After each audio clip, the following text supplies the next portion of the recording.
Le Salvador mentirait sur ses achats de bitcoins, selon le dernier rapport du FMI. Selon le dernier rapport du FMI, le Salvador n'aurait pas poursuivi ses achats quotidiens de bitcoins, comme le laisse entendre l'adresse rendue publique du Bitcoin Office. Ces mouvements correspondraient en réalité à un simple transfert entre portefeuilles gouvernementaux, remettant en question la transparence de la stratégie Bitcoin de Bukele.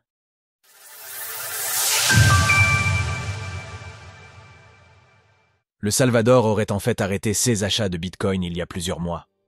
Au mois de septembre 2021, le Salvador est entré dans l'histoire en devenant le premier pays à adopter le Bitcoin comme monnaie légale.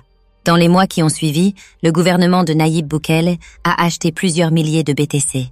Fin 2022, alors que le marché baissier atteignait son point le plus bas, il a annoncé le lancement d'un programme d'achat régulier d'un Bitcoin par jour.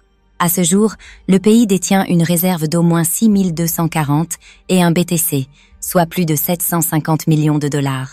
Cependant, à la fin de l'année 2024, le Salvador a signé un accord avec le Fonds monétaire international, FMI, conditionnant un prêt de 3,5 milliards de dollars à une réduction de son exposition à Bitcoin.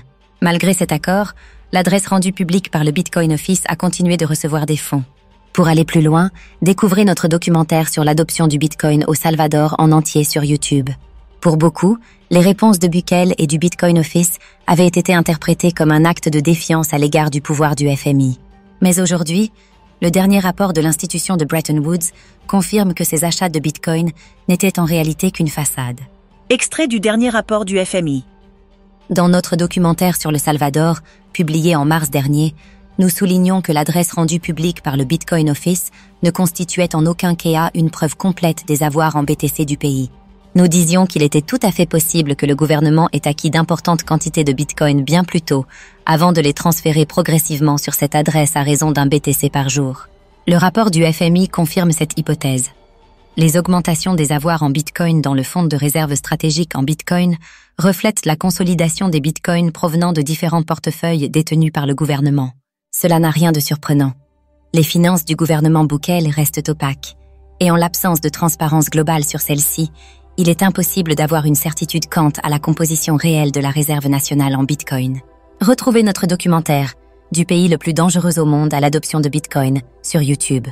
Après avoir mis fin aux gangs, Bukele redresse la situation économique du Salvador.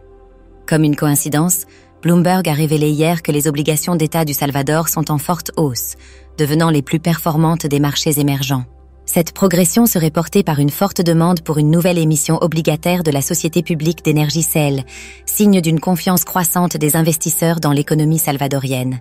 Après avoir profondément transformé le pays, notamment en éradiquant les gangs, l'accord conclu entre Nayib Bukele et le FMI semble avoir renforcé la crédibilité financière du Salvador, au point de lui permettre de lever davantage de dettes sur les marchés internationaux. Retrouvez toutes les actualités crypto sur le site cryptost.fr.